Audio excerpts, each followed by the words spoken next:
Yes. That's tough.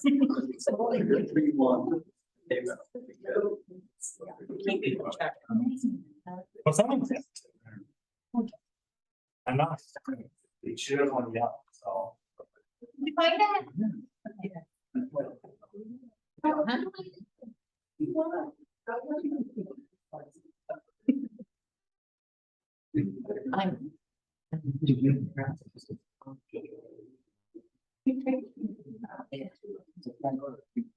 Oh, A little bit before 7, I'd like to just remind the Plan Commission members to pull the microphones close to you and make sure if the green light's on, then the mic is live. If it's not, it's not live, and you have to push the button in number. So this will help the recording pick up our voices and also those in our residents that are joining us tonight. So with that said, it's 7 o'clock. I'd like to bring to order the Plan Commission meeting for Tuesday, November 1st, 2022.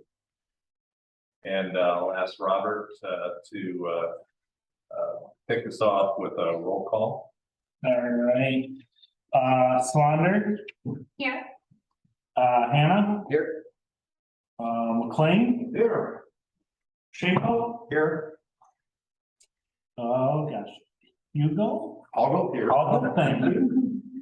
Luke, Lucky. thank And I'm you. here. And Rip, or Rippy. Rippy, brother.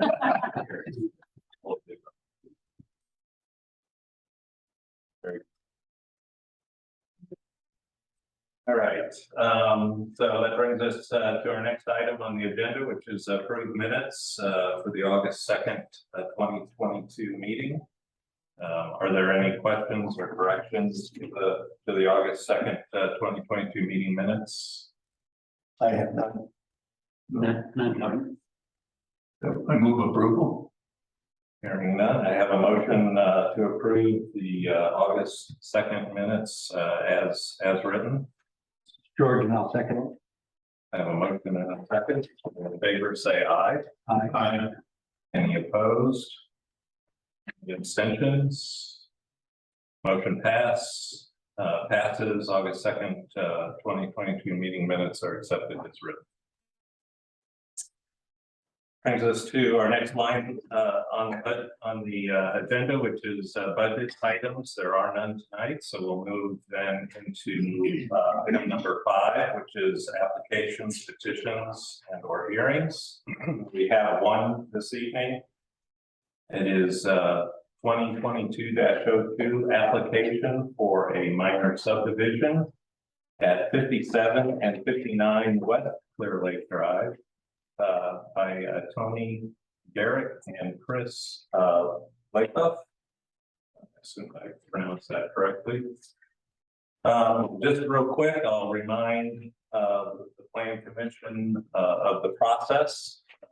First of all, I'll have our zoning administrator present the application and the supporting information, followed by his staff report. Planning Commission members will then have the opportunity to ask Robert any questions with respect to the material that he has presented. I'll then ask the floor to be open to the public to hear any new information, first from the applicant and or their representative. Do I have the applicant? Great. Followed by public that is in opposition, followed by public in favor. If there anyone wants to speak, and I'll just remind folks that if you do want to speak, we'll ask you to come to the podium, state your name and address for the record. And then we'll close public hearing. The Planning Commission will debate the application and then vote to proceed with final action. And then I'll ask Robert to run us through the findings of fact, and we'll vote on it. Okay. So with that said, Robert, I'll let you kick us off If you would present the application, please, and the supporting information in your staff report. Okay. Some of you knew this, I'm Robert Hawley, I'm the new zoning administrator, it's nice to meet all of you. I took in, or Larry took in, the former zoning administrator took in, case number 22-2, minor subdivision of land from, Chris, I'm gonna butcher your last names tonight, Anthony Grecky and then Chris Lukoff. It is a 6.621 acre parent tract with frontage along West Clear Lake Drive. They're wanting to divide it into 2 lots. The size is approximated 124 feet by 159 feet, which will be deemed 57 West Clear Lake Drive. Lot 2 is 74 feet by 159 feet wide, which will be deemed 59 West Clear Lake Drive, if the split is approved. For a clear layout of the lot, reference the survey. The proposed lots are accessory, lake accessory, the LA district. No proposed zoning change. The current use is undeveloped. Storage base accessory structure is what the intended use is, which is consistent with our UDO. No requested waivers. All the legal notices were published accordingly.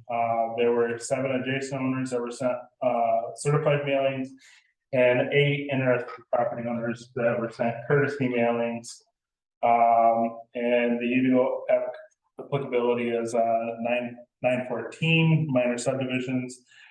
601, 6.01, 6.02, 6.03 simple subdivisions. Article 7, 7.08, 0.09, 0.13, 0.16, and 0.18, which deal with erosion control standards, flood hazard standards, monument marker standards, pedestrian network standards, and tree work width standards, which I think I'll go in a little bit further on the findings of that. So, everything in your guys' packet has a copy of the application. Is there anything else you want me to go over right now? Whatever you feel you want the planning commission to understand about the application and your assessment. Okay, one of the things I added in here was a subdivision subdivision land checklist. Everything that needed to be submitted was submitted, with the exception of on the survey. One of the requirements is that the name and the address of the applicant are posted on there. I did email the surveyor to see if they could get an updated copy. No response. So that email was sent on 10/28. The applicant originally sent 2 applications, one for Chris and one for Anthony or Tony. We had them combine the application to kind of clarify things up a little bit, make it a little easier. Let's see. Other supporting documentation that was added was natural drainage of the current use of the lot. Sorry. Lots of stuff going on. This imagery just basically shows just the natural water flow based on topography of the ground. There's an existing ditch that leads to a culvert, which then leads to catch basin to the other side of the road out to the lake. And then the rest of the information is just the mailing information and the public notices that I have in that pack. That's all I have for right now. I'll go into more detail later. After. As far as my findings, I'll go into. All right, thanks. Is there any questions of the planning commission members for Robert? Just have one question regarding the drainage. This is a great illustration, Robert, that was put in the package with the arrows of the waterfall, I guess you could call it. I see that it's going into an existing ditch, that proceeds, I believe that to the west into a catch basin. That catch basin, I believe, is also used for 4 or 5 lots to the west of it, which comes down on it. And I know at times it's pretty much loaded or overloaded. Has any study been done as to how much water, once we put garages and driveways, are going to start to get discharged through that catch basin, and what size line? No study was done, but one of the things with talking with Guy about is, if there is any improvements on the property. He would like to see, something done to help with, that runoff with hard surface being added to the property. So, and in, one of the recommendations from me, it's gonna address that, when they decide to go and improve that lot. Should I hold off on drainage then if you got a recommendation? Yeah, I do have a Okay, recommendation. let me just stop there. Yeah. and Move along. Thank you. Any other questions for Robert? Okay. Do I have a motion to move the meeting to public hearing? Second. I have a motion and a second to open for public. All in favor, say aye. Aye. Any opposed? Any abstentions? Okay, hearing none, we are now open for public comment, and I would like to first of all invite the applicant forward to add any additional information that maybe on top of what Robert already described, or that you think is important for the plan commission to understand. So I guess the hotel's out over there. No, I've never been through one of these before, but I have no plans to put anything on there the next year or 2 or 3. So I thought it is an investment, and my intentions are to kind of let it sit there as is until I decide in the future to potentially build. So that's all I wanted to say. Could you state your name? I'm sorry, I'm Tony Garrity.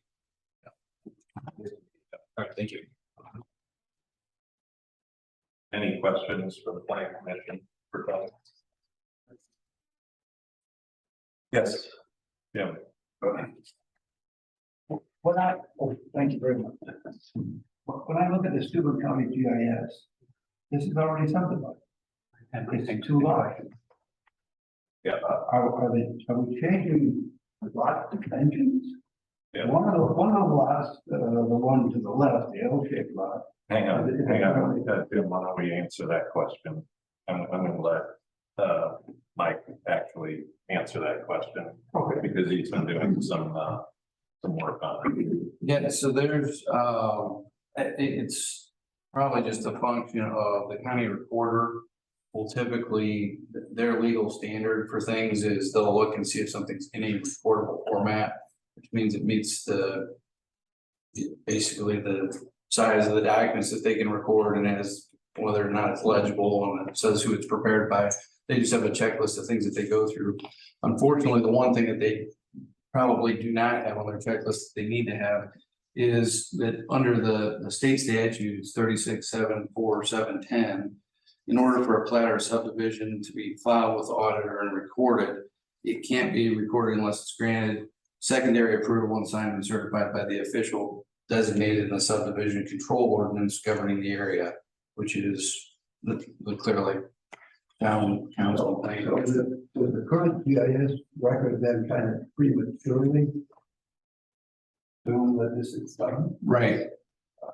Right. Unfortunately. Yeah, they've just based it off of what's in the recorder's office at this point. So, yeah, so this is the proper way to do it, is to make sure that it actually goes through this, and we're trying to contact the county recorder to make sure they quit doing that. So the transaction is not complete. That's what we've confirmed that. Right. Well, it's been recorded, but at this point, it really should not have been recorded until it's been signed and approved by the town. So today, the official ownership is just one lot, one person. Legally, I mean, the fact that they recorded a deed, it is probably separated and owned by two different individuals, but it could not be built on or improved upon at any point without the approval of the town council. So I mean, that's why this step is necessary to make sure that they've actually got, you know, presumably we want to have buildable lots within the town. We don't want to have lots that are not able to be developed. So that's why we're requiring this. So,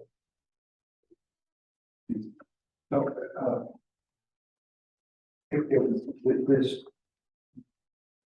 piece of property was owned by one entity and is now owned by the two separate entities that are shown in the GIS system. But the GIS system does show strong development, still owning it, it no longer owns it. It is, currently, the GIS system shows strong for the L-shaped lot and walk off for the other lot. Oh, Yeah. Yeah, that's what I saw. Yeah, I mean, we're okay, thank you. The survey's accurate. yes. All right, any other questions? For the applicant? So, there's no plans for lot two, but you know, does anyone know if there's plans for lot one? Yeah, go ahead. This is Tony Garrity. So, Chris and Rachel Lockoff, who own, Maybe I was in reverse. You're lot one, so. Is that right? correct. Yeah, okay. So I would reverse, so you. Yeah. I have no plan for lot one. No plans for lot one. And lot two, I mean, I obviously can't speak for Chris, legally, but in all of my conversations with him, he said they've got like a 5 or 10 year horizon before they build anything on their lot. So for what it's worth, I'll share that. And it looks like they're the owners of lot 4 and 5. Is that? Correct. And from. Correct. Yes. Correct.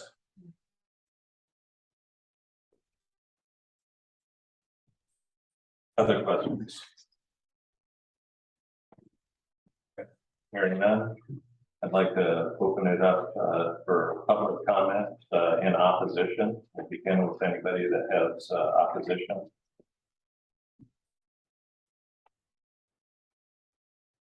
Okay. Hearing none, I'll move to public comments in favor.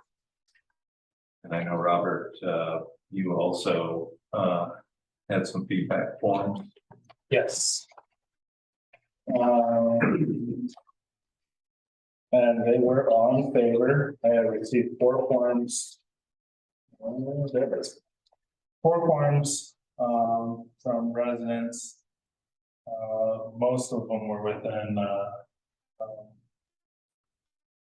close proximity. I only had one with a comment. And it just says that residents must provide adequate drainage if garages and driveways are constructed after tree removal.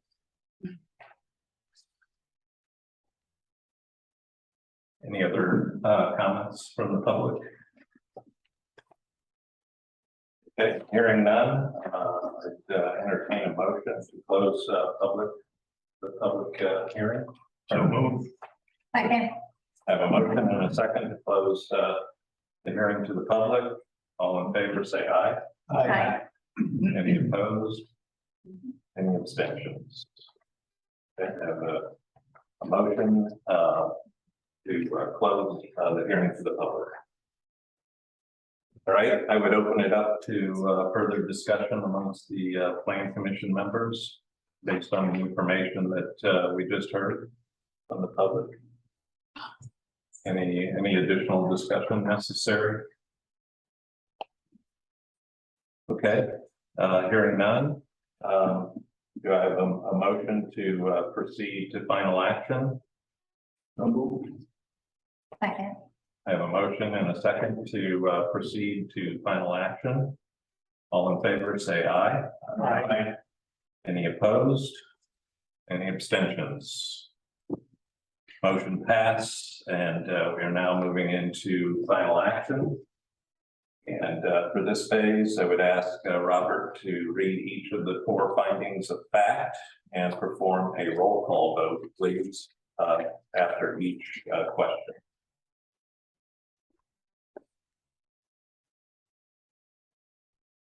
Okay,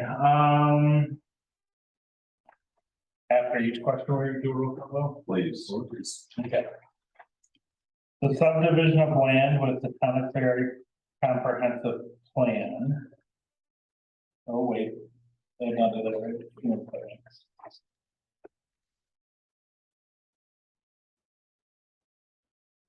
Why don't I get us started? Yeah. And then you can do the roll call. The subdivision of land is consistent with the town of Clear Lake comprehensive plan. And then just do the roll. Okay, please. I see now. Wasn't sure if I needed to elaborate more. Okay. Hannah, Yes.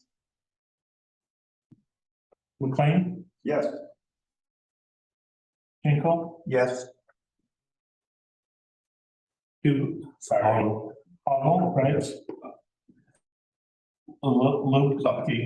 Yes. You. Rippy, Yes. Swan. Yes. Next question, the subdivision of land satisfies the development requirements of Article 6. McLean, Yes. Hinkle, Yes. Hoggle, Yes. Lucky, Yes. Rippy, Yes. Swander, Yes. Hannah. Yes. Next question, the subdivision of land satisfies the standards of Article 7, design standards. Shinko, Yes. sorry, I'm terrible, Hoggle, Yes. Lucky, Yes. Rippy, Yes, with a commitment. I would suggest that the commitment of approval that adequate drainage shall be provided to reduce exposure to flood hazards. And plan must be submitted and approved by the zoning administrator prior to the issuance of the ILP.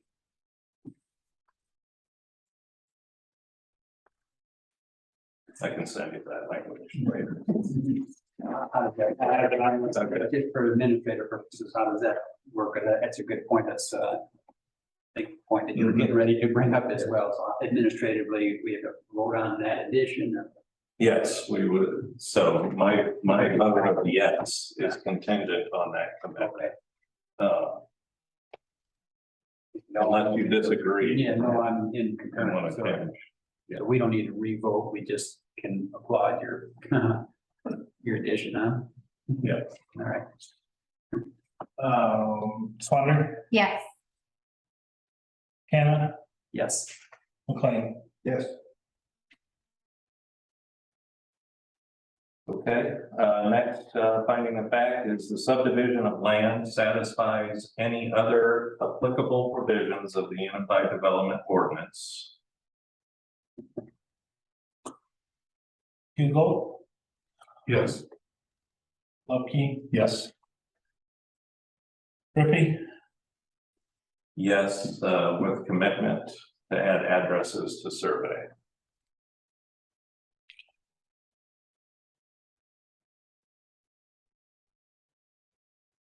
Swander, Yes. Hannah, Yes. McLean, Yes. Shinko. Yes.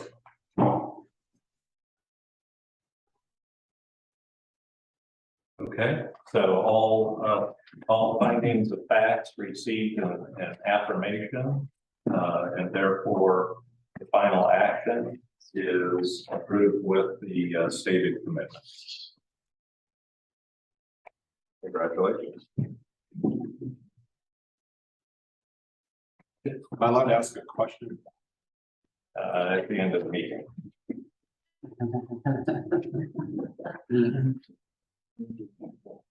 That means I'm. Or you can give Robert a call tomorrow. Good plan. Old business, there is no old business. Moving on to new business. Number 7 is discuss proposed UDO changes.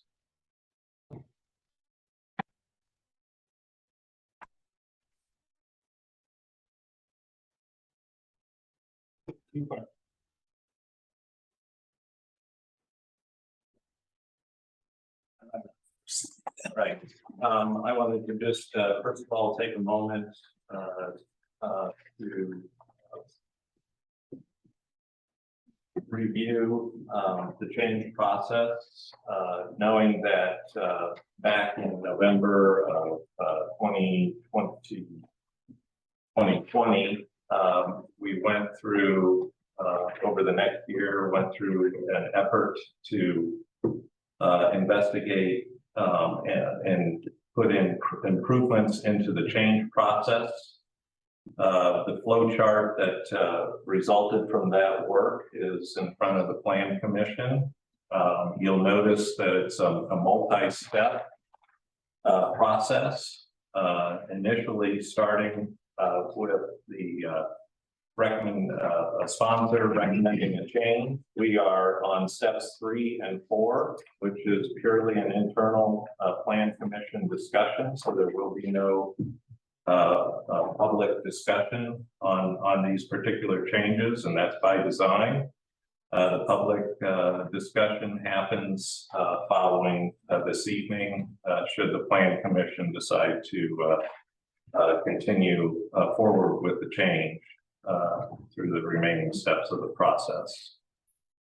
So the objective tonight is for the Plan Commission to discuss the merits of the change and vote if change should move forward to step number 5, which begins the public participation section of the process. And the process basically is that the sponsor, which is George Schenkel, will present the proposed change. We'll handle them one at a time. Plan Commission will ask clarifying questions of the sponsor and openly discuss the merits of change. I will call for a motion to approve or disapprove each of the changes individually, and ask Robert to perform a roll call vote on that motion, and then we'll just repeat for the next change. Okay. So with that said, are there any questions on the process? So I will ask George to begin. Okay, thank you, Dan.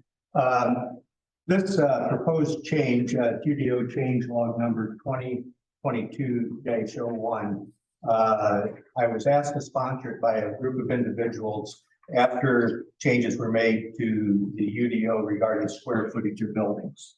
And as we added an additional 144 square feet to lake accessory structures, there's a concern that that would translate into wider buildings on the road. And it could begin to look like big commercial buildings across the front of our lots. So the reason for proposing this change is basically for the aesthetics and to continue maintaining the quality of the visual look of the lake, as opposed to having large commercial looking buildings, more compact buildings in our lake accessory.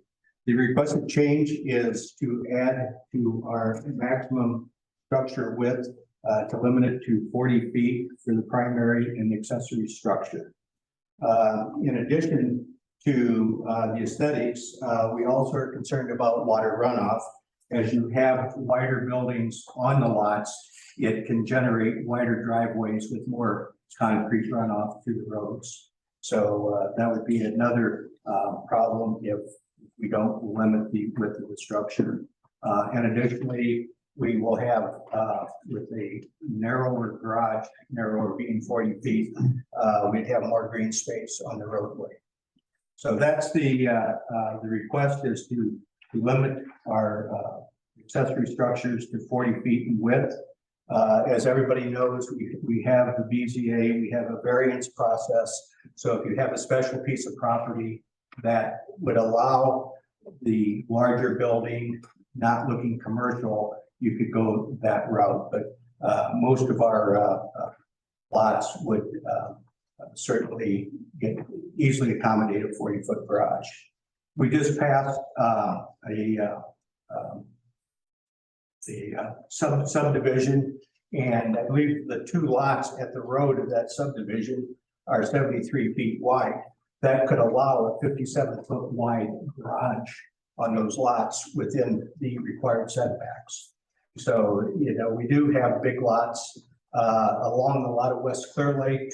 Those are 80-foot lots, so we could easily put a 57-foot wide garage there on those lots. So I was asked to do a narrative to talk about why we need this, what supports the basis of this change. And rather than for me to talk, I thought I'd let the community talk by going to our comprehensive plan, which is sort of the touchstone in how we make decisions here at Clear Lake. And looking at the comprehensive plan, there's 3 areas regarding this proposed change that are addressed in the comprehensive plan. One is housing, the second is environmental and natural resources, and the third is land use. So in the housing, the comprehensive plan states develop and implement regulations that preserve the existing cottage style character of the area around the lake.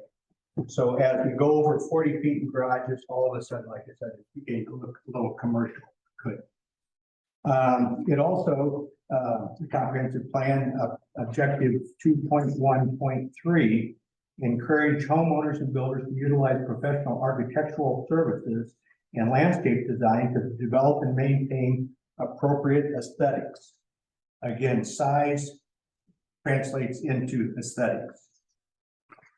Under the heading of environmental and natural resources, it talks about objective 6.1.1, preserve and enhance the lakeside resort ambiance of Clear Lake and neighboring areas. And again, as you get these larger garages, it takes away from that ambiance. Continuing with environmental, require all developments proposed within Clear Lake to adhere to the practices that will minimize negative impact on the lake. Again, as we have larger driveways, we have more runoff into the lake. Jumping down to land use, it talks about to ensure the construction and rehabilitation of property in the town of Clear Lake that's consistent with residential lake setting. And then last point that I'd like to make it prohibits and develops that which endangers, obstructs, harms, or otherwise negatively impacts the residential quality of the town. There's other comprehensive plan points that I listed out that's in your package that support the argument for restricting the size, but I'll stop there. So questions, please. Putting this into the UDO, how many people will it affect that have already built? If there was a fire, tornado, act of God. Well, there have been no requests. This is brought on by the addition of the square footage that now gives them an opportunity to go larger. And just trying to cut this off before we are faced with a mega structure.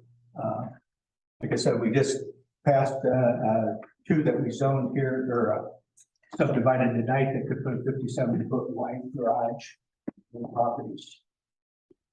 I'm saying, how many will it affect that if that were to happen? They want to rebuild their 1,200 square foot structure. And now they're legal non-conforming. They have their concrete pad poured from their building before, and they just want to rebuild that structure. And then this would not allow them to. How many people would that affect? I don't know of any.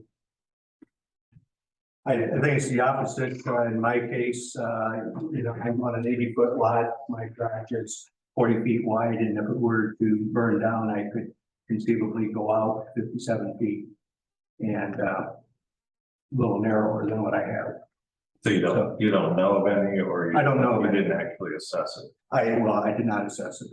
I'm not sure how you could possibly do that. So there might be some pre-existing structures that have a greater than 40 feet width that then would become legal now. Well, yeah, and we have structures that right now are greater than 1324 square feet. So if they were to be burned down, they cannot rebuild. Is that the case, or they're legally non-conforming and they could rebuild? I don't know. Well, I believe it's the way the UDO is written, and Mike, you'd be able to help me here, but if they were, it was a total loss, they could not rebuild. If there's a retaining, if there's a wall without a variance, or they have to get it into compliance. There's a certain percentage, it's got to deal with concrete and standing walls, and I can't give this to you off the top of my head.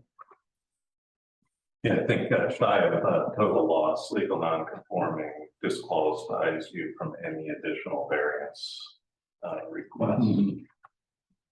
So that would probably be the more likely impact to those structures. Mr. Chairman, I'm always intrigued by George's references to this enormous impact of larger garages. I'd like to point out that 1,200 square foot garage is a basically 30 by 40 structure. Or the 1,344 square foot larger garage is a 32 by 42 structure. The two additional feet in dimension being almost insignificant. Is there a reason that you're limiting this to 40 feet rather than 42 feet? Well, you need to draw the line somewhere, Jim, and you say 42, but at 50 feet wide, you still can have a 27-foot deep garage, which is pretty darn deep. You know, we can play numbers all night long. There's no reason to impose this restriction on property owners. I mean, other than, you know, someone's vision of the ideal clear lake. Well, there's a lot of restrictions on property owners, from square footage to height to land use. Those restrictions are already in place. You can build a 1,344 square foot garage. And they were put in place in 2006 by a group like us. So, yeah, you were part of that group. A significant part of it. So, is there a reason that this 40-foot dimension couldn't be 42 feet, which would be the typical? Well, it could be 42, it could be 42 and a half, and where do you stop? Right now, with a 50-foot wide lot, which many lots are 40 feet, with a 5-foot setback on the side, is optimum to fit the space. We had 2 garages that were approved by the BZA in the last couple of years, 2 to 3 years ago, that were the 1344. And both of those garages, they took the depth and put it back, not across. And they fit wonderfully, and that was, quite frankly, one of the arguments that helped in allowing the 1344 square feet. There's a lot of logic to having a 40-foot deep garage, and that you can get 2 vehicles and those that fail. So I'm not feeling a lot of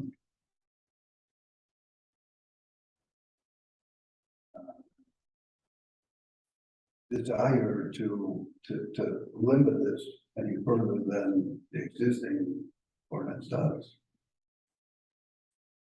Can I ask a follow-up question on those 2 structures that were built to the 1344? You know what the lot widths were?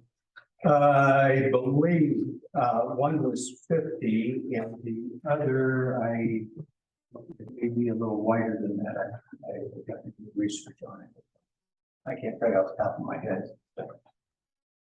George, just out of curiosity, how many potential garage bays could fit in a 40-foot wide building versus What's the average size of the garage door? Is it 9? Well, it depends how you want to architecturally design it, but to answer your bay question, roughly three comfortable bays.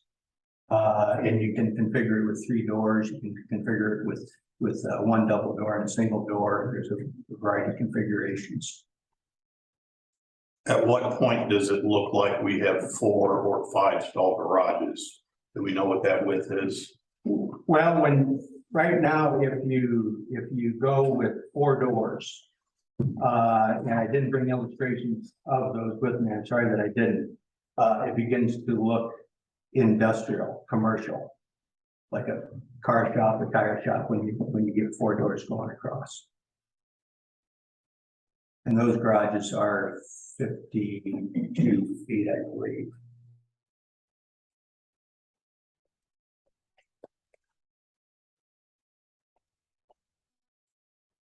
Yeah, that's some thoughts from my side, the size, the width of the architectural standards come into play, if it's done right. I think a larger house or a larger garage is appealing, it looks nice, if it's done right, and we don't have a lot of architectural I standards. would be much more concerned with the quality of the construction than I am with the speed or. So the architectural standards is another topic which I've been trying to do some study, and it seems like we haven't been administering those quite so diligently, from what I can tell. That's another topic. But the point that you bring up is the environmentalist amount of runoff we get with concrete. Yeah, 60-foot concrete pad is not so pretty. And clearly difficult to control the water, so that's where I start then really sitting up in my seat and said, the rest is maybe subjective and eye of the beholder, but the concrete is not, and that's a real thing, and I don't and I know take the notice. rest. Impervious square footage allowed on a lot, have 50%. Well, yeah, 50%. Yes, 50%. Yeah, that's 50% of the square footage of the lot, and that's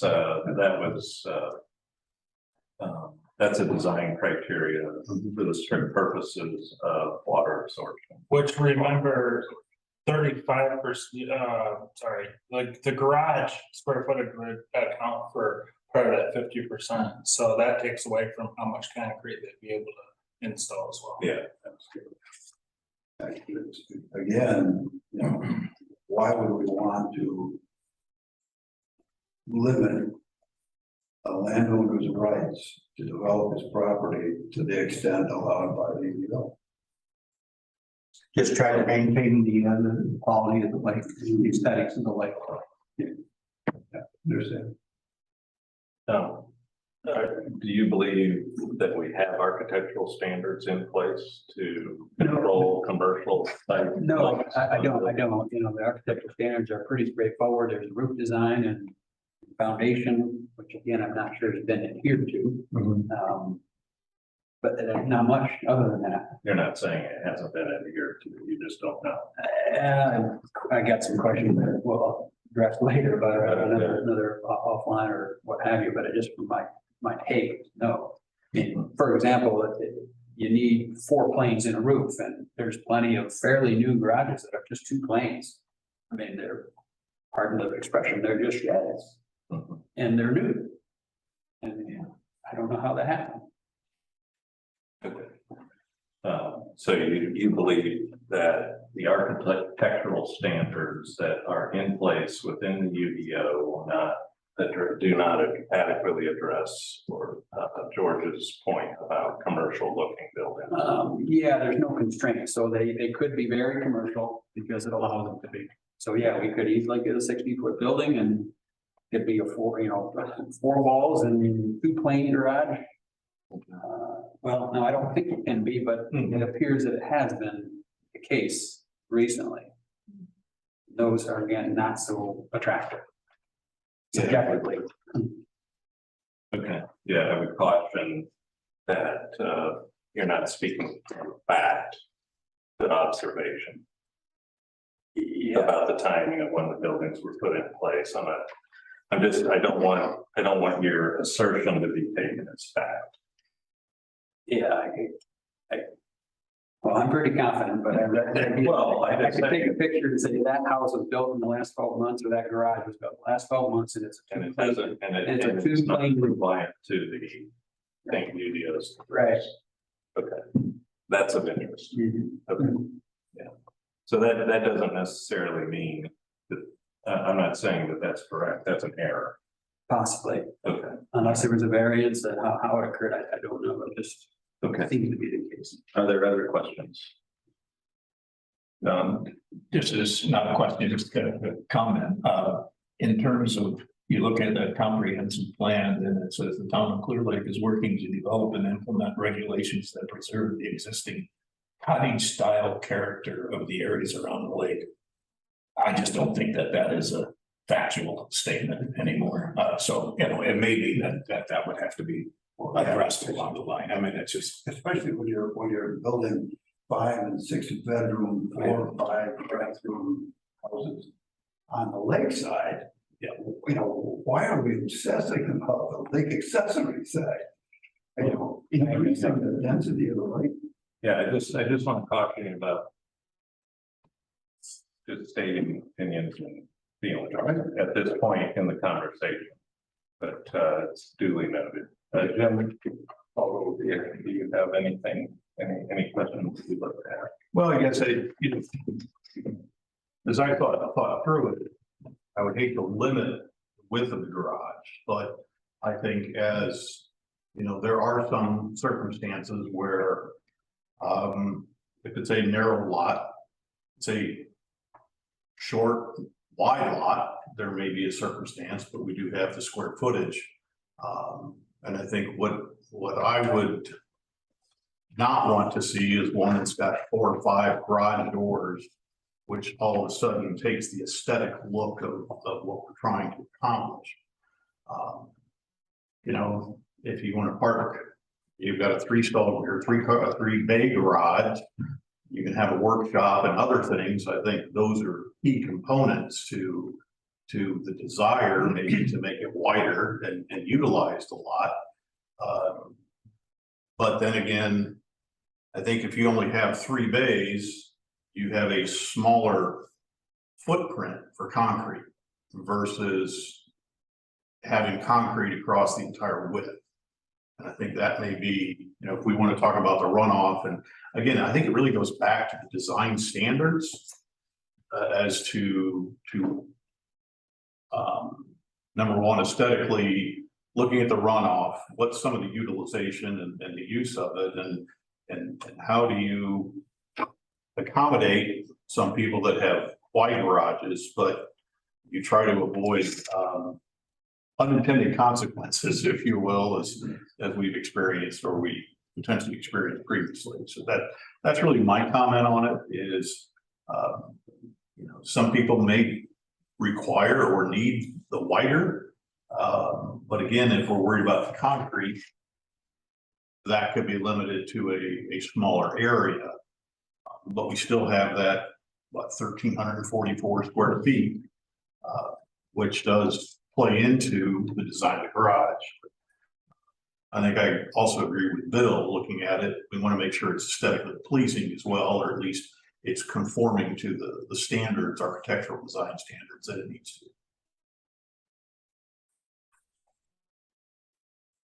Okay. So we do have a number of things that already control the width of an accessory structure. We've talked about several of those. We have the lot coverage less than 50%. We have side yard setbacks at 20% of the width, not less than 5 feet, max square foot area of 1344, and to a lesser extent, we control the height at 18 feet, and we can front and rear yard setbacks. I took a look across the lake. Actually, Robert helped me with this. There are 339 lake accessory lots. And there's 139 of those lots that can support an accessory building with greater than 40 feet. And one question that I wanted to ask George is, but I'll ask it again. I think you answered it. I don't, do we have a problem today? Given that there's 139 lots that could have already built structures greater than 40 feet wide, do you see that today we have a problem with too wide of buildings? Well, from the point that there's not been any request, for a larger garage, the answer is no. But as we have just passed this larger footprint, as I said earlier, that can translate into now wider facilities. It gives an opportunity to make the building wider. And rather than to get caught with all of a sudden this large face building, the proposal is to limit it to 40 feet. And if somebody has a need to go larger, as I said, we have the BZA, we have the variance process to remedy that special need. Yeah, I don't see the information or the data that really supports that you have more opportunity at 1344 than you have currently at the 1200 square feet. There's still 78% of the lots that a 1200 square foot accessory structure could support a wider than 40 foot building. And it doesn't appear to be an issue today. So I don't see how adding 144 square feet would make it an issue tomorrow. The other thing that I was going to ask is we've had a couple of discussions in different forums about the need for greater storage, which I think most recently we discussed here within this planning commission about adding the 144 square feet. My memory is, and I was going to ask you if you have the same memory, primarily the community that we were responding to that wanted more square footage wanted depth because of the larger watercraft. I think what's the point, getting, Yeah. the large boats underneath the 8 or 9 foot door. Yeah. So that may be the reason why we don't see a problem today, because people are pushing their buildings back and not going wider. Mhm. I don't recall the depth question as we added square footage. I do recall the height. Okay. And given that, I took a look at just the restrictions that are in place. I did the numbers game, like you referred to it here this evening. And really anything shorter than 22 feet, it gets to be constraining even for vehicles with any kind of storage in front of them, with pickup trucks and the like, and then with the larger watercraft. So I just took a look at 22 feet. What is that net result of a building width increase with the 144 square feet? And I got 5 to 6 feet, somewhere in between 5 and 6 feet. So if I'm adding to a 40-foot wide, building now, 5 or 6 feet, it didn't seem to be an issue for me personally. Well, I sort of reverse engineered that same question. I didn't do 22 feet, but I did 24 feet deep. And a garage that's 24 feet deep, which is significant. The width at the road could be 55 feet. Yeah, 56 feet. Okay, go around, yeah, I rounded down. Can I add one thing? Yes. So with the design standards for architectural design standards saying that you have to have 4 planes, that's also going to contribute to how much square footage it's going to take away from the total square footage that needs to be occupied. If somebody were to use the 1344, for example, if they have to do a bump out on that front part of the garage, it's not going to allow it to go quite as wide because they're going to have to use that space to use in front of the garage to get that design standard for, the planes of the roof and foundation. That's also can contribute to the size, the total width that somebody can go on a building. So keep that in mind when you're thinking of it too, depending on how they wanna design that. And that bump out has to be what, 10% or something? So it's gonna be somewhat of, it's not gonna be a large number, but it's gonna be somewhat significant. That can affect how wide somebody could potentially build a building to with 1344. Well, and that goes back to what Bill said earlier, is that there's a lot of garages that have recently been built that. I can't. I know. Yeah, so moving. Robert, you're clear. You're clear. Not a problem. But, you know, if that's gonna be the case, then we just really need to enforce our architectural standards. And, otherwise, why do we have any of these standards? Which is appropriate. I also took the opportunity to think about, okay, well, you know, even if I have, you know, if I combine two lots, say they're 40 feet now or 50 feet now, and I combine two through the administrative subdivision, you know, what is that scenario? Because I wanted a bigger garage, right? So what does that scenario look like in my mind? Well, it's really, it actually takes away the opportunity of two buildings in that scenario. So I think that's actually a benefit. It actually then because of the 1344 square foot restriction on the accessory structure, it actually makes more green space than two buildings on two individual lots. It really had a lot of positives in my mind in that scenario. I just mentioned it because I took a look at all the different angles that this might be proliferated with. Okay. I think I'm done talking. Are there any follow-up questions to it? Okay. Bill, you're nonverbal, so you're saying you might.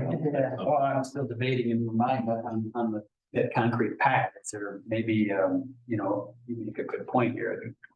One nice medium-sized building is more appealing than two 1344s. So if you manage the concrete pad appropriately, then everybody maybe benefits, most importantly, the environment.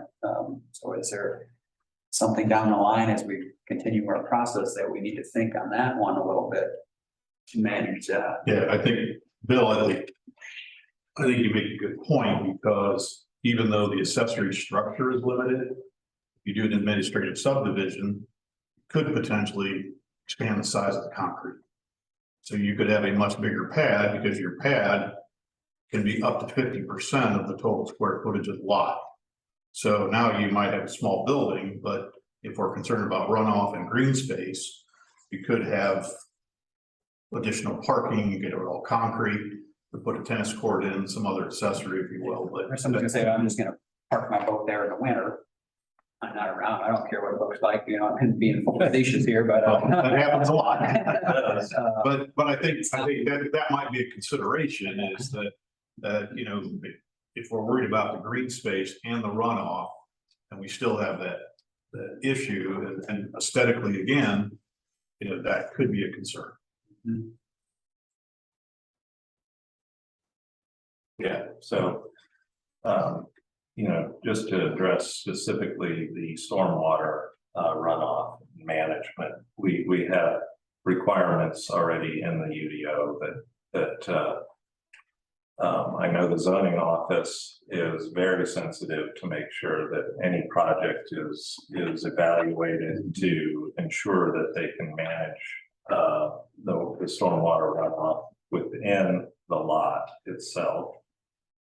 To the extent that we have subject matter experts available to the town for consultation to evaluate some of the more complex maybe designs that are necessary, be it French drains or whatever the soil types might be on a particular accessory lot that we're talking about, et cetera. So I just wanted to mention that, because it's not like it's open, and we're going to be subject to the result without deliberately addressing it up front in the design stage.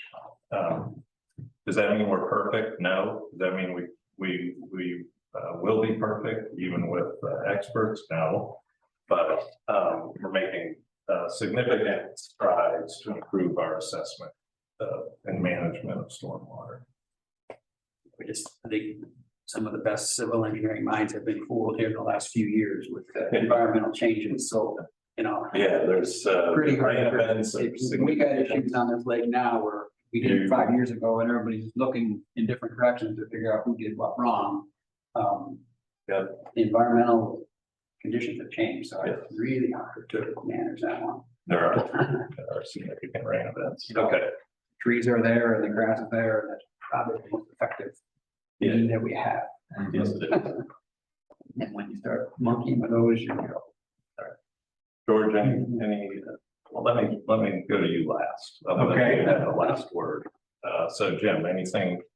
No, just opinion, I would, be more than welcome to, review the concrete and stormwater runoff, which was a later date. I can understand completely why those are concerns. I just don't see it being tied to the frontage of the garage. Done. Nothing new, Jim? nothing further. That's Nothing good. further. Nothing more, we're still a little bit new, early in the process, so I think we've got time to massage this and get some further thoughts, good discussion, appreciate everybody. I too appreciate the discussion. I have nothing more. George, last words. Okay, well, something we didn't touch on, the unintended consequences there are none with this proposed change. And just to cycle back briefly to the width of the lots, as just discussed, combining lots. Right now, we have a minimum width of a buildable lot is 50 feet. So if you're going to combine a lot, it's going to be greater than 50. 50-foot lot can accommodate a 40-foot garage width, period. And then if you start adding width to that by combining lots, then you're going to experience this growth in it could experience the growth. That's all I have to say. Okay. Hearing no additional need for discussion, that brings us to, I would entertain a motion to approve or disapprove this change, log number 2022-01 is written. Motion to disapprove.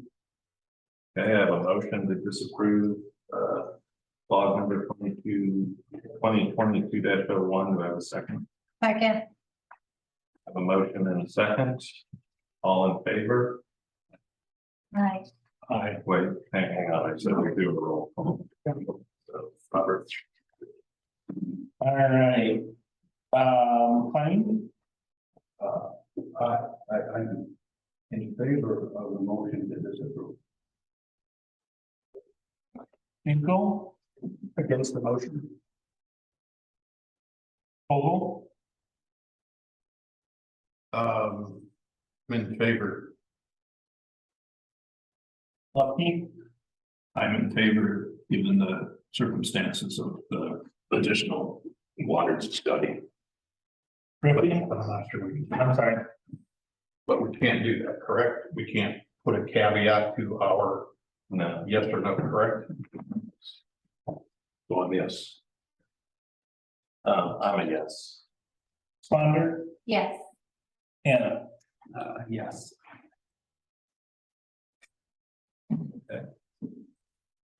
Motion to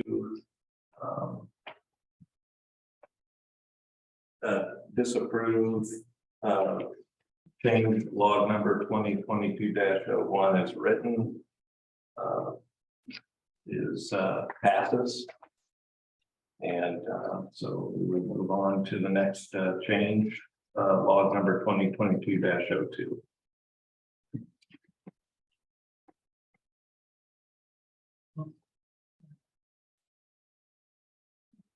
All right, George. All right, thank you, Dan. This change is a UDO change log number 2022-02. And basically, It's to clarify the permitted use of accessory structures. As we were reviewing UDO changes last November, it was identified that there's only one place in our UDO book of 298 pages that references you can do something with the variance. And that is this article number 5.09A. And basically it states that you may, let me just, I'll read the entire thing here. Occupiable structures, let me start over.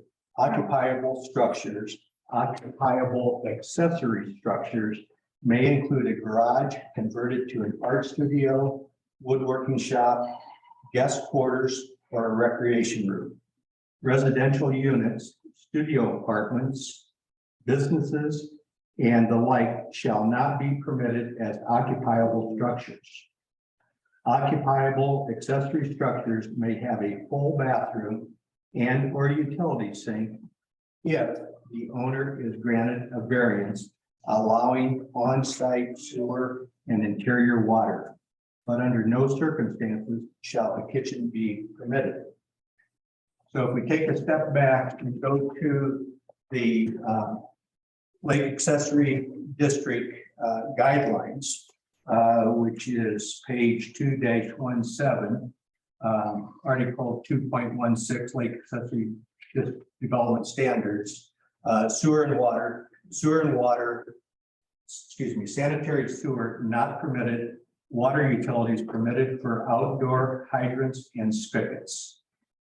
So this addresses that you can have sewer and water in an accessory structure with a variance. And as you go through the entire UDO, as I said earlier, this is the only place that it speaks about a specific variance on a change to the to an existing UDO.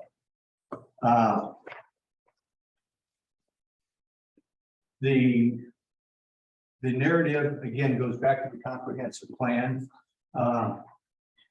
Two areas, housing and land use, and then there's a general comment that I have later. But basically, under housing, policy 2.2 discourages new residential development, particularly those that have direct access to the lake, and prohibits new and existing channel developments.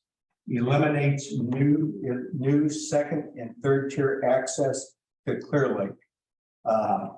As we talk about second and third tier, those are homes with bathrooms or structures with bathrooms, water and sewer in them. Objective 2.2.2, enforce and strengthen the existing anti-funneling. Again, with bathrooms in the back of the, across the road, you have a chance of bringing folks to a funneling setup on the lake. Land use prohibits any development that may endanger, obstruct, harm, or otherwise negatively impact the residential quality of the town.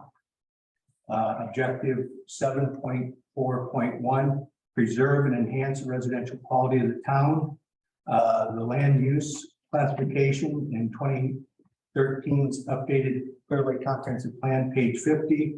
It addresses lake accessory. Areas classified as lake accessory include use in conjunction with adjacent lake residential uses, primarily for parking and storage. No water, no sewer. So it's, I would call it a contradiction to the existing UDO when it says we cannot have water and sewer, and then it comes back and says, well, you can have water and sewer with a variance. A variance is discussed on page 11 of the UDO, the 11th page in, as it talks about Board of Zoning variance, appeal summary of duties. And then in section, UDO section 9.19, again, it goes through all of the steps to attain a variance if you have a reason to put water and sewer in the building. I don't think it needs to be stated in this particular guideline here.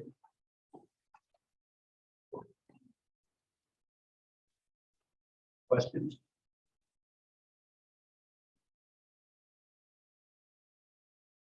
Questions, on the planning commission?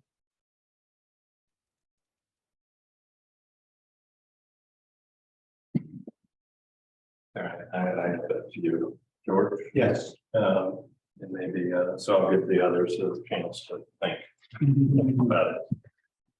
These are important discussions, so, are you aware that all development standards, including this change, if accepted, are open to a variance request? Yes, All right. And that's contingent on the person requesting the variance to be able to prove a practical difficulty. Okay. I think in your analysis, you stated there have been no variance requests pertaining to this section of the UDO. Is that correct? That's correct. None that I know of. I've gone back 5 years in the BZA. Okay. So is, so one question that I had was, is this addressing a risk?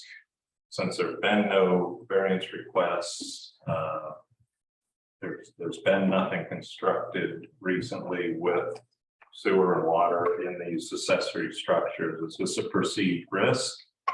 Or is it simply, as you stated, resolving the contradiction? well, it's to clarify a sentence in the UDO. And I think the sentence is, I can't say misleading, but it can be confusing when you say you can't have it, but then you can with the variance. I mean, if we're gonna have it here, then we ought to put that sentence in every UDO standard that we have. So why have it here and nowhere else? I reverse engineer it out and say, if it's nowhere else, why do we have it here? Okay. The proposed change doesn't just simply eliminate that text. It actually goes further and puts in some very strong language about disallowing it, absolutely disallowing it and things of that nature. So you didn't actually move it towards more knowing that you can ask a variance on any of these, whether it says disallowed or absolutely not allowed or whatever words we want to use. You can always ask for variance. And as opposed to just deleting the language that says with variance approval. Okay. Is there a reason that you went the other direction? For clarity's sake. Okay. All right. So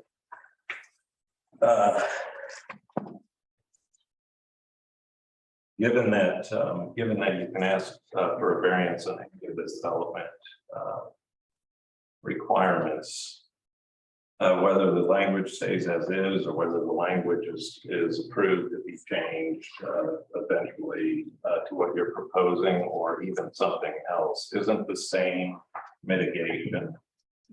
Don't all variants of the language have the same mitigation path in that it's through the BZA?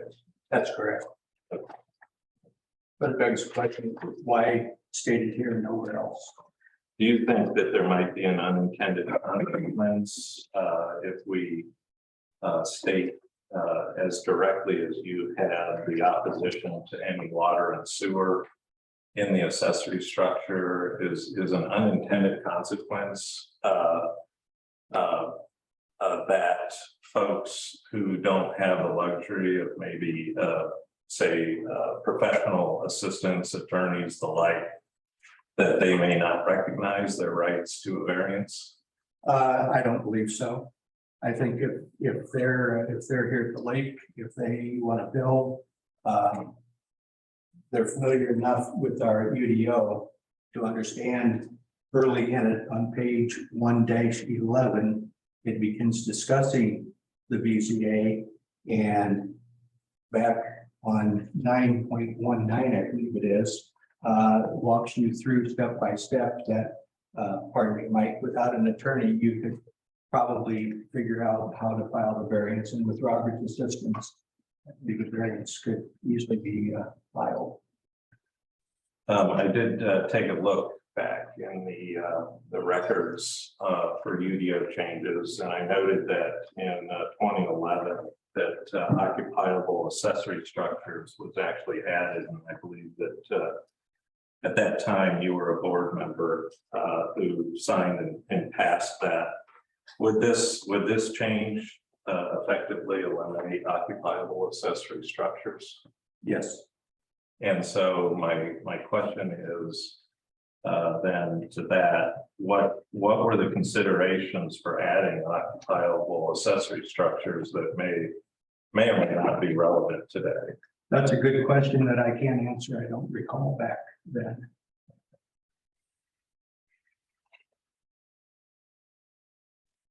Anybody else have questions?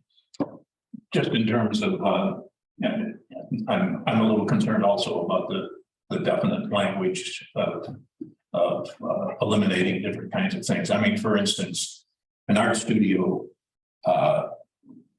depending upon the medium, really does require water in many instances for cleaning and doing other kinds of things with regard to that. So, you know, if we mention that you can have an art studio or working shop or a recreation room, but then eliminates the possibility of having water there, seems a little bit contradictory.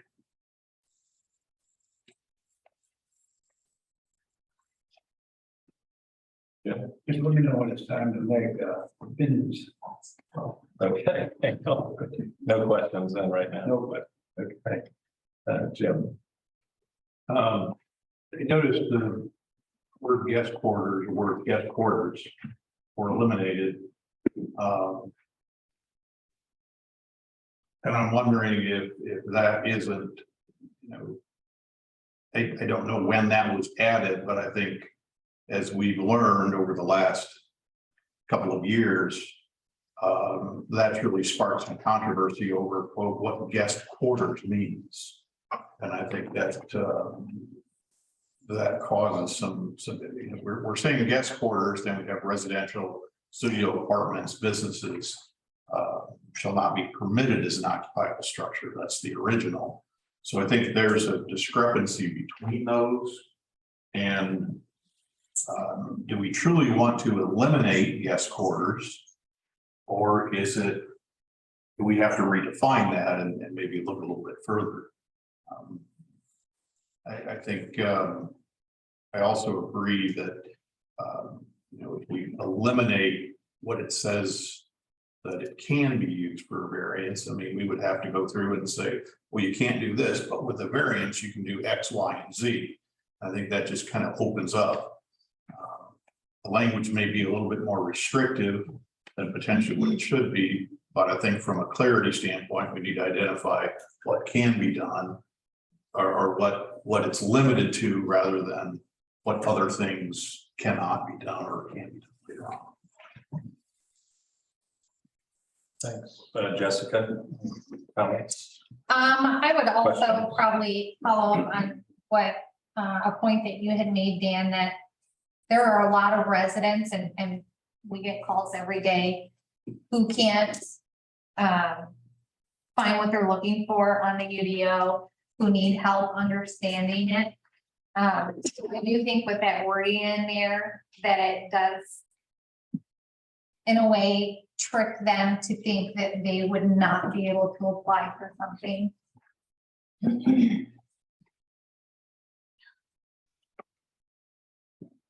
Bill?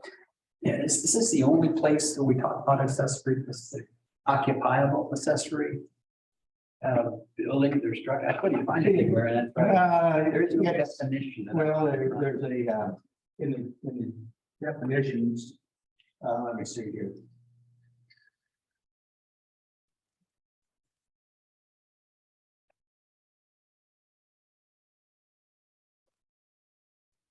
There was one other spot, I believe it was in definition. Did you look at definition? Yeah, Okay. and I just wasn't able to connect with that. I mean, this is, you know, for me, The only place I could really find it, it comes down to guest quarters and whatnot is. It's Occupiable means I'm gonna spend 8 hours there doing my hobbies or. I don't have my idea what it's sprinkled throughout. Yeah, 113 has the definition. and can you read it like that? Sure. An accessory structure used as a habitable space that is clearly complementary and incidental to a primary structure's use, example, recreation room, artist studio, woodworking shop, or guest quarters. An occupiable accessory structure shall not include residential units, studio apartments, and businesses. An occupiable accessory structure may be combined with a storage-based accessory structure. I missed that, so it doesn't bring in guest quarters.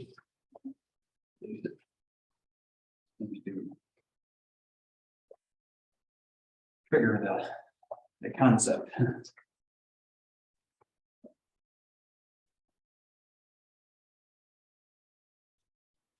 Well, then the other part I see too, there's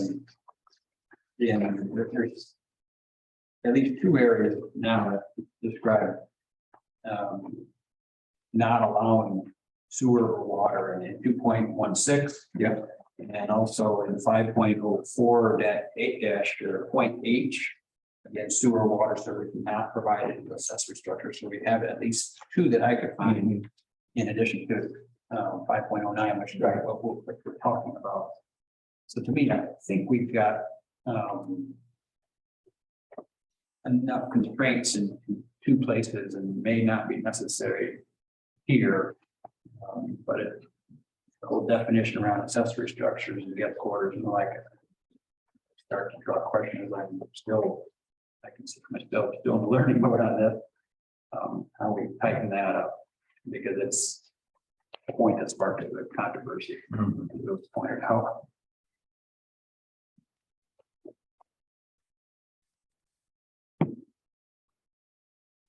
If it's too harsh, if I could use that word, we could remove under no circumstances our kitchen, bathrooms, utility sinks permitted.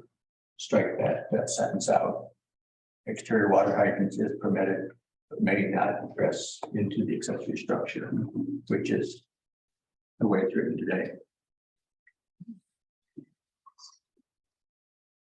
Yeah, I think that's moving in the right direction, George, but I'm not sure that that's where we need to land. Again, it is approved with a variance. And so I think what we should, maybe do is just go offline and I like your point about contradiction and look for those instances, get them out of there. But like I said, I think you're moving in the right direction. Well, this is one of those contradictions. It's for a point of clarification.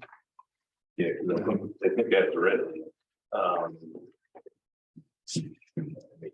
Find it. Somebody else can go. I wouldn't look. Well, I mean, that's a year or so ago, we were looking at just purely administrative or verbiage errors, and I guess I would put it in that category at this point. How it got there, we don't know. It doesn't have to be so important. We just want to clean it up, and we could strike that element and it'd be clean. Without putting any more teeth into it. Just I could come back in February and with that modification. That's in line with what I was trying to get to, is under no circumstances shall a kitchen be permitted is what's in there now. It's kind of what I'm saying is moving in the wrong direction. Yeah, it is allowed with a variance. So any other discussion? Discussion. Yes. I really think we're missing completely the wrong person. I heard that you say that we wouldn't want buildings to look like the rest. So if if we want the lake accessory structures to look interesting, to be a true she shed, a hobbit structure of whatever this thing can be, then we need water. We need height. I mean, all of these things that we keep saying, oh, no, you can't have those because somebody's gonna put a residential unit in there and rent it out or something. We have a compliance officer now who knows compliance. The existing ordinance says residential units, studio apartments, and business and the like shall not be permitted as occupiable accessory structure. End of conversation. What are we worried about water for?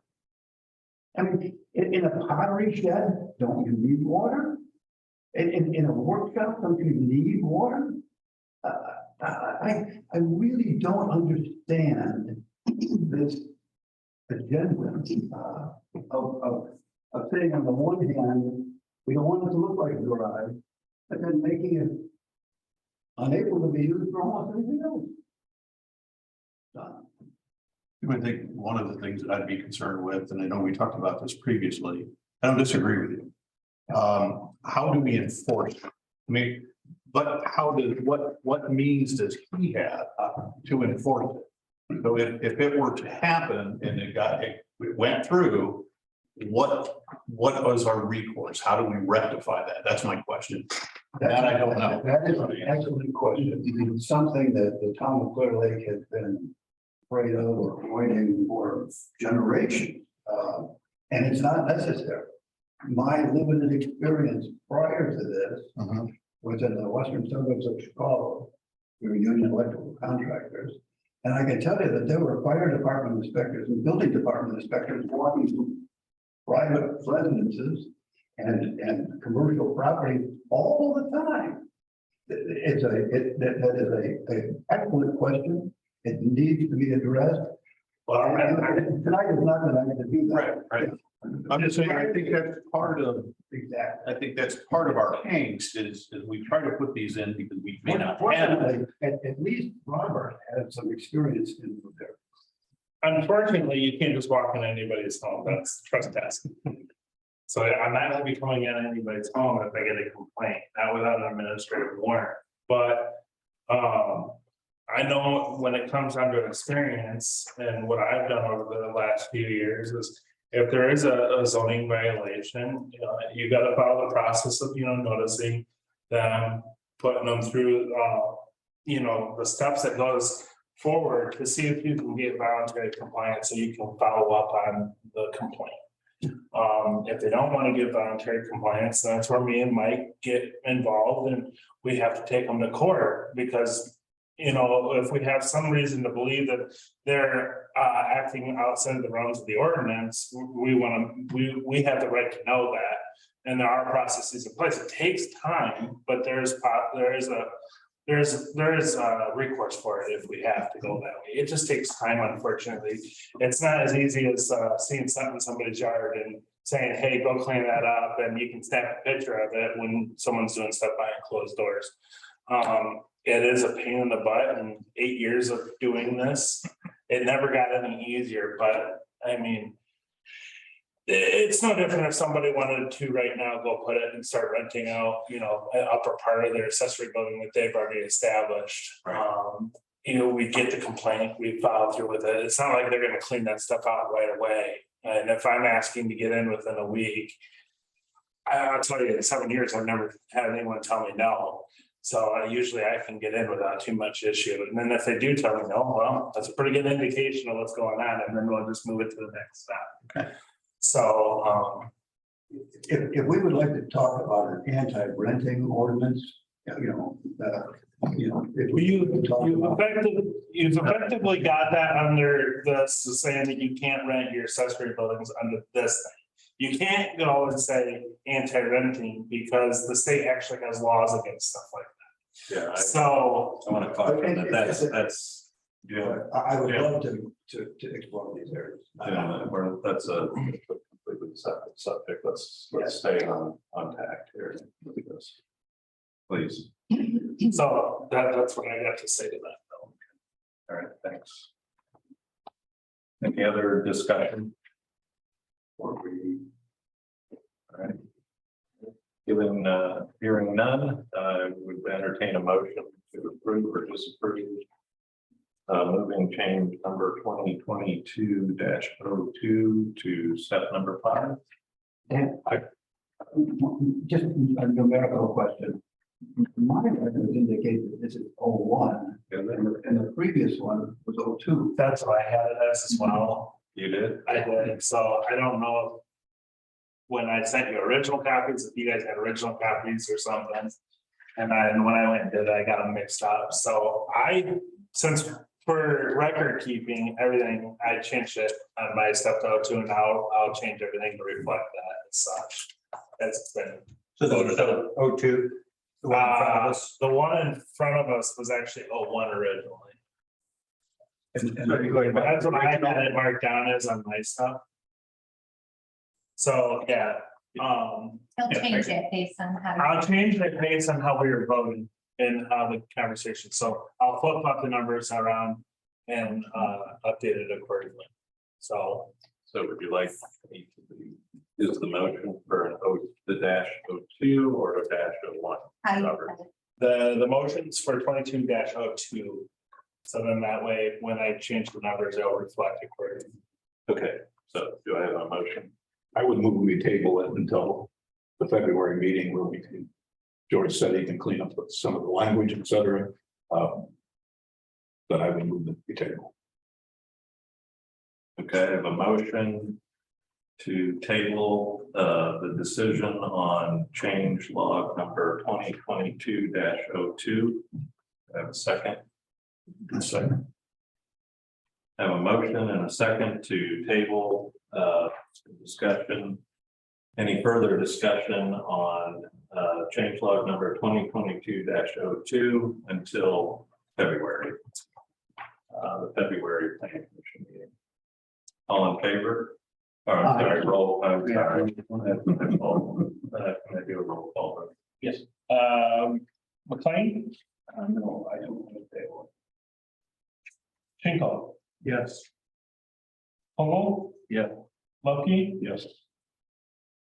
Ruby, Yes. Swander, No, Hannah. Yes.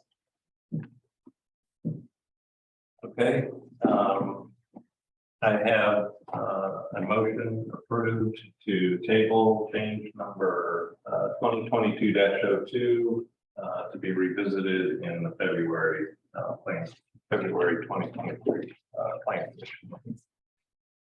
All right.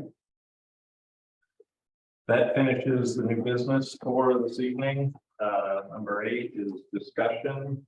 Robert, you want to take us through? Yeah, I didn't know how you guys did things, and since we only had meet for them here, I just wanted to bring it to everyone's attention. I know it's a yearly thing and you guys don't, but our 2023 meeting dates is Tuesday, February 7th, Tuesday, May 2nd, Tuesday, August 1st, and Tuesday, November 7th.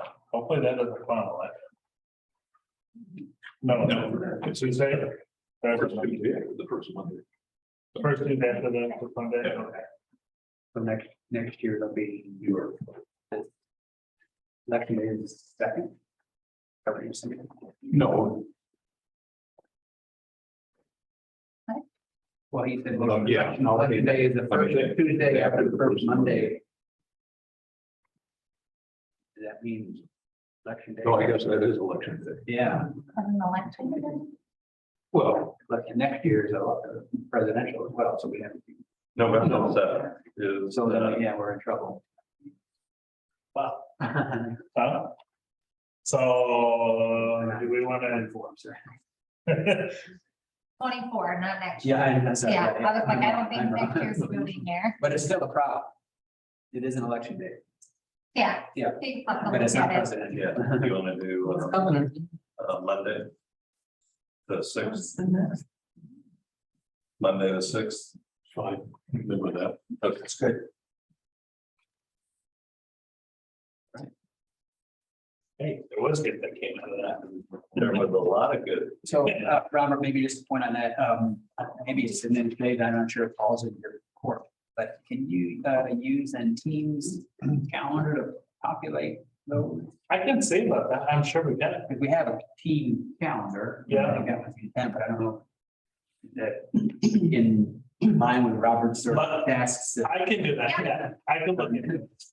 So I would assume there is, I know that the teams can do a lot, it's something still new to me, but I'm learning it as I go, like, you know, I think everyone is able to get my messages and Yes, stuff. yeah, I often look to it, but I know it's not populated yet, but that, you know, in town council and the other things that we have would be nice to have those. Yeah. On there. Just as a pop up for us. No problem. Okay, thanks. Again, I just want to say thanks to the planning commission members for the detailed discussion. And everybody coming to the table, having done, you know, their research and bringing a lot of value to tonight's proceedings. So with that said, I have a motion for adjournment. So move. Second. Motion and a second, so adjourned. Open discussion. We don't have open.